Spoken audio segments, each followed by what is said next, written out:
Welcome to the Holistic Success Show. I'm Elizabeth Lozano. And I'm Dr. Robert Puff. Today we're going to have a guest talking about how to heal and rewire your brain. We're also going to be talking about viewers' concerns about alcoholism. And another question from you about how do we help our children when they have a temper tantrum. We'll also be watching clips from Dr. Puff about how to keep your mind healthy throughout your life. Thank you so much for joining us, and we hope you enjoy the show.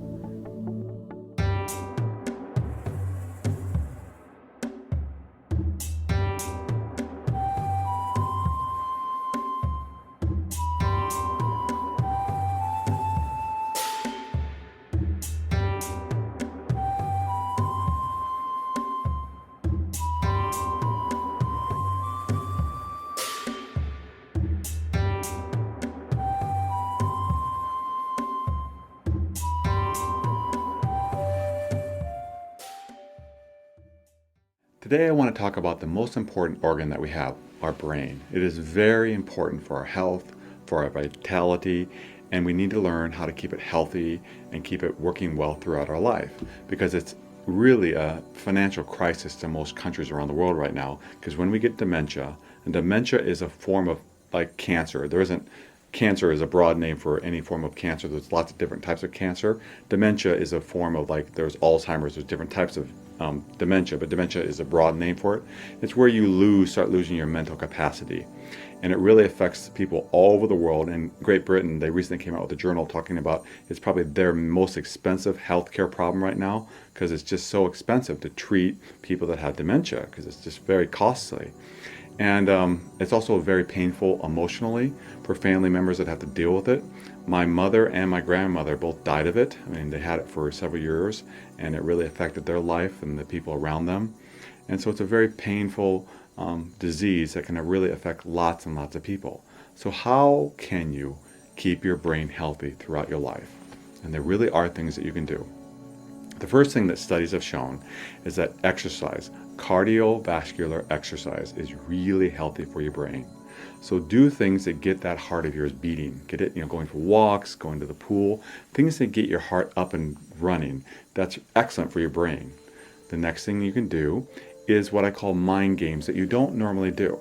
And what I mean by that is, if you do crossword puzzles all the time, that's good, but it's better to do something that you don't normally do. Studies have shown that the best thing to help your brain is learning new things that you don't normally do. So picking up a language, if you don't like computers, learning about computers, doing something that makes your mind think differently than it normally does. For example, medical doctors, who obviously are very intelligent, they get dementia, quite often as much as the general population, because once they learn their skill, they do the same thing all day long. But college professors that are researching and learning new things get it at a much lower level, because they're learning new things constantly throughout their life. So this brain is like a muscle. Use it. Don't just sit back and watch things that don't activate your brain. Our show could actually be good for your brain, because you're learning new things. Our guests are teaching you new things. We are teaching you new things. You can really activate your brain to keep it healthy. But use your brain, see it as a muscle.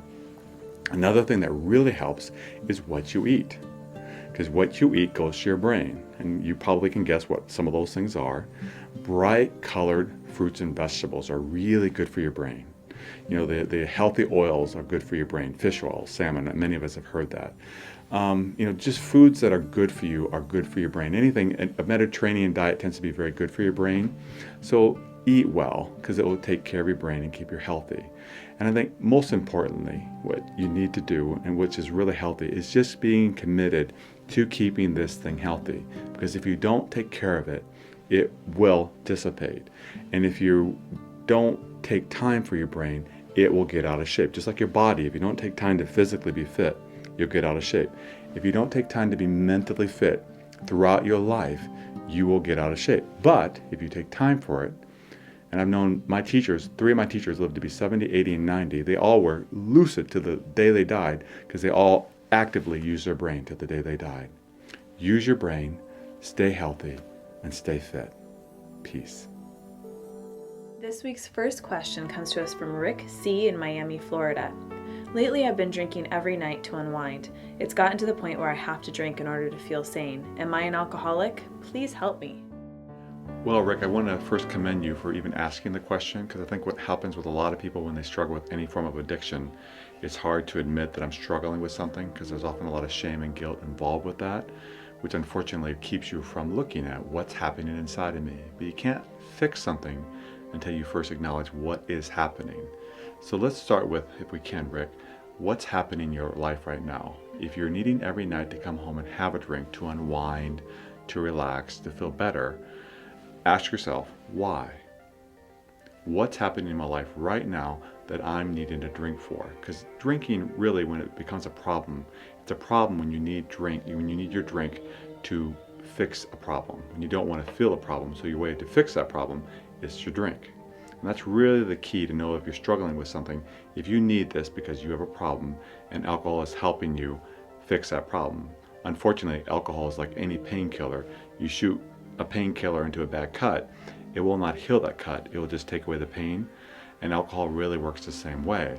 So the most important question to ask yourself in a very non-judgmental way is saying, is there something right now, or is there something in my past that's bothering me? You may have had something happen to you 20 years ago that is finally surfacing. Your parent may have died recently, and that may be surfacing. You may not be not liking something in your work that's surfacing. You may be struggling with something in your relationships. It could be a plethora of things, but the important thing to do is not to judge yourself and to look, okay, what's bothering me? And then once you discover what's bothering you, start working towards fixing it, making it better. What can you do? Taking small steps to improve upon what's bothering you. Because even if you do determine that, yes, I struggle with alcohol, you will not be able to stop that really well unless you fix the problem that alcohol is serving for. Alcohol is there to keep pain away. You got to address the pain. I think a lot of people may quit drinking, but if they don't address the pain, then the problem stays. So really start with focusing on what's bothering me, and start working towards fixing that. There are many ways. I think one of the best ways is our book, Anger Work, How to Express Your Anger and Still Be Kind. That's about healing. So take a look at that, and then you can do something else. I think it's really important to acknowledge what's causing you to have stress in the first place, because the thing is with alcoholism is sometimes it can kind of sneak up on you. What you're starting off to have a drink maybe one night a week turns into 2 nights a week, 3 nights a week, and before you know it, you're needing more and more alcohol to kind of numb out that pain. So it is important to get help, and don't be afraid to reach out. And I'm really proud of you for asking us this question. Hopefully this can be the first step for you. There's a lot of organizations out there that can help you. You can go to a therapist and get help. You can go join a program. There's Alcoholics Anonymous that's there. It's a bunch of people who have struggled themselves with alcoholism and are all coming together to heal. So I encourage you to search for ways to heal and find new ways to deal with your stress, such as meditation, exercise, talking about your problems, maybe changing jobs, or be paying attention to who you're hanging around with, because if you're hanging around people who are drinking all the time, that's something to pay attention to. Rick, thank you for sharing your question, because a lot of people do struggle with that and wonder. And if you are one of those people, again, approach yourself with kindness, or if you know someone is struggling, approach them with kindness. But look to say, what can we do to reduce the stress, like Elizabeth said, and heal the pain? We do wish you all the best on your path towards growth, happiness, and health. Thank you. I'd like to welcome Patt LInd-Kyle to the show. She has a master's degree in East-West psychology. She's a therapist, meditator, and author of the book, Heal Your Mind, Rewire Your Brain, which also has a fabulous CD that goes with that as well. So welcome to the show. Well, thank you for inviting me, Elizabeth. Yeah. Why don't you go ahead and tell us a little bit more about yourself and how you got started in creating the book and CD that you have. When I got started with this, I had no idea this is what I was going to be doing. It was something like 38 years ago. I was a college professor, and I had just gotten a divorce, so I don't know what I was doing home in the afternoon, but I watched a television show called Meditation for the Middle Class. And, I mean, I'm sure they don't even have that program anymore. Unfortunately. And so they were sitting around in a circle, and so the instructor said, we're going to meditate now. So I was sitting there, and I thought, well, I'll meditate too. And oh my gosh, I felt, so good. I mean, a feeling of well-being, and I thought, I love this. And so a few months later, she came to town, and I went to see her. And she said, we meditated in the group. And then she said, how many people would like to do this in their homes? And I said, raise my hand. She said, well, how many would like to have a group and do it? And I raised my hand. And so that's how I started. And this was years ago. And through that time, I've gone to college and taken classes. So that's and kind of done what got you started in it all. Wow. All of it. Long time ago. Wow. Well, I'm so glad that you did, because the stuff that you've created is absolutely fabulous. So Thank you. Why don't you talk about, I know in your book you talk about that we are all wired for happiness. And can you explain, if we're all wired for happiness, why are there so many unhappy people, and what can we do to kind of change that? Well, that's really a good point. The point that you bring up is that I think it's like the Dalai Lama says, is very interesting. He says, there's a coin, and if the coin is in the dirt, it's got dirt all over it, but if you take the coin out and shine it up, it's really shiny. Mm-hmm. So it's as if we have these thoughts, the scientists call them ants, automatic negative thoughts. And they seem to be that dirt that's underneath this shiny place of peace and happiness and well-being.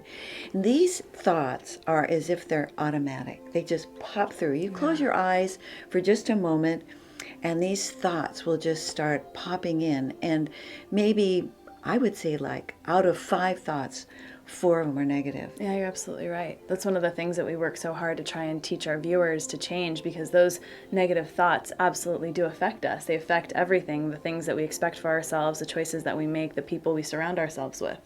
Absolutely. The other thing that's really interesting is that right behind your forehead are a group of cells called mirror neurons. And those mirror neurons mirror not only another person's behavior, but their emotions as well. So we're mirroring each other. So if you smile, you go into the grocery store and you smile, and you send out this smile, the person on the other side, it triggers their mirror neurons, and they smile back. I mean, it's just pretty easy, you know? But if you got a frown, it's just the opposite. So we're sending messages all the way And then through it kind of gives us that whole thing when we think that the whole world is negative and out to get us, and we go around the world with this frown on our face, we're going to get that back. People are, how often are people going to be like, oh, okay. You might get that occasionally, but you're going to get that very thing that you're expecting from other people, because that's what you're giving. So that's why I wrote the book, Rewire Your Brain. We are rewiring our brain all the time.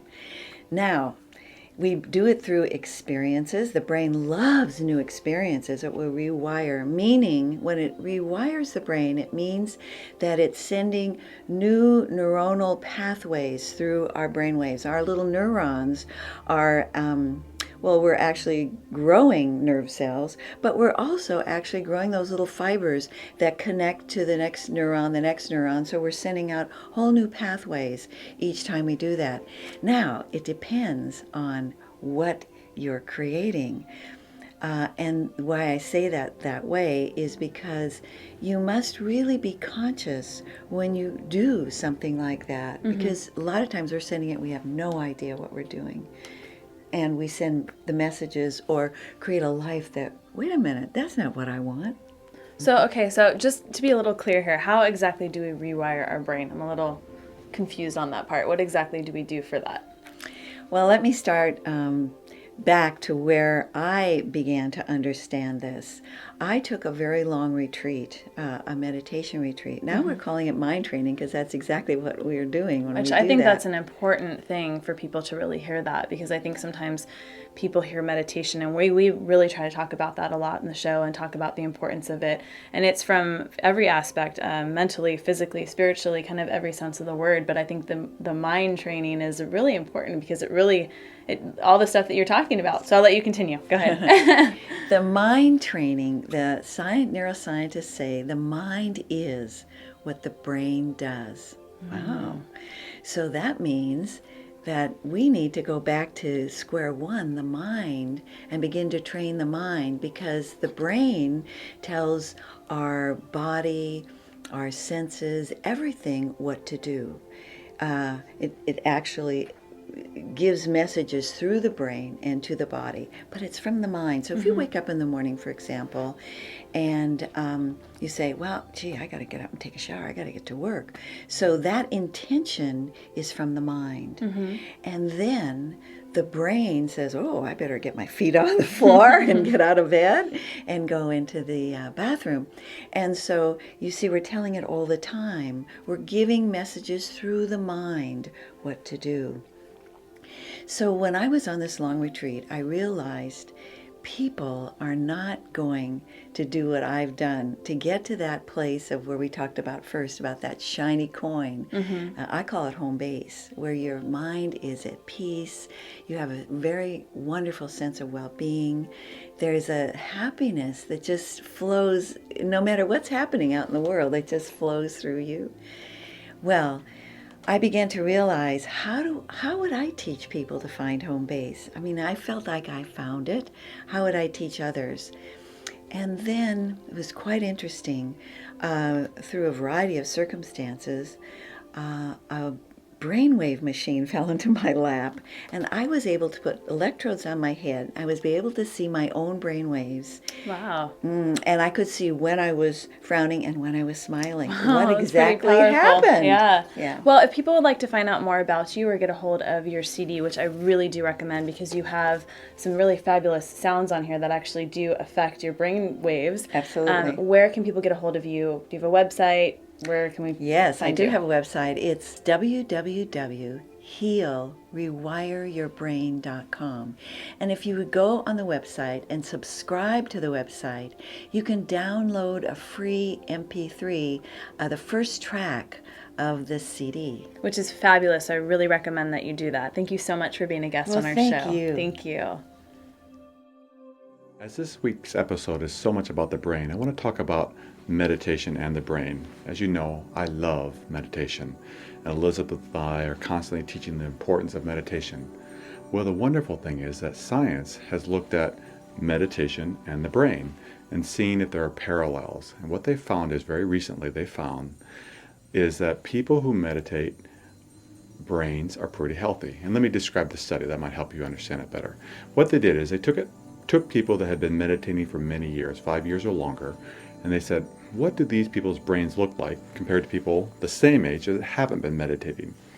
And what they found was the people that had been meditating for a while, and again, several years, their brains had more gray matter.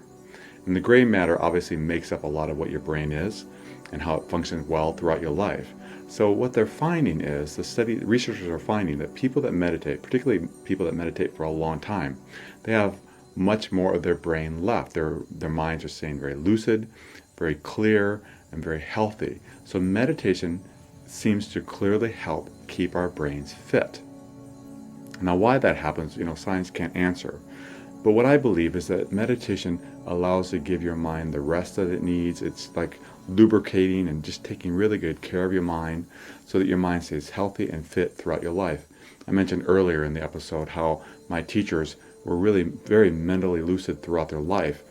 And I think because they were meditating throughout their life, it really has kept their minds clear, their minds able to be present to the day they died. You too can have that. Meditation has so many medical benefits, but now scientists have found that people that meditate have more gray matter than people who don't meditate. So if you want to keep your mind healthy, if you want to keep this brain of yours functioning well till the day you die, meditate. Peace. This week's second question comes to us from Frederick L. in London, England. And he writes in, I've been trying to lessen the amount of TV my 6-year-old daughter watches, but she throws tantrums if I don't let her watch it. This has been occurring for over a month. To replace television, I've introduced other toys, games, etc., and having her play in the backyard, but nothing is working. Frederick, you're really on the right path. You're choosing to put something in there for her to do instead of what you don't want her to do. But the one way you're erring is it will work as long as you stick to your guns. Temper tantrums, you have really one main response to them. You ignore them, and you never, never, never let her get what she wants when she has a temper tantrum. If you do, one time, she will just keep running with them. So really the key is on temper tantrums. As long as she isn't injuring herself or hurting anyone else, then you just let her have it. And you don't, no matter what, give in to it. So even if it's something you even think is okay to give to her, once she has that temper tantrum, the answer is an absolute no. You don't want to reinforce it. If she thinks, I can get really upset right now, and then Daddy will get me what I want, then she will do that. I mean, it isn't even necessarily conscious in her mind. She just wants something. It works. And that's why like Las Vegas is so busy and so many people go there, is because they realize that sometimes I go there and I win. And I'll put my money in that coin and I'll pull it and sometimes I win. Intermittent reinforcement is the most powerful reinforcement in the world. So if she sometimes gets rewarded with temper tantrums, if you give in and then she gets what she wants, gets to watch her TV, then she will keep doing it. So don't give in. I don't know if you've ever seen Charlie and the Chocolate Factory or Willy Wonka and the Chocolate Factory, but this one thing comes to mind.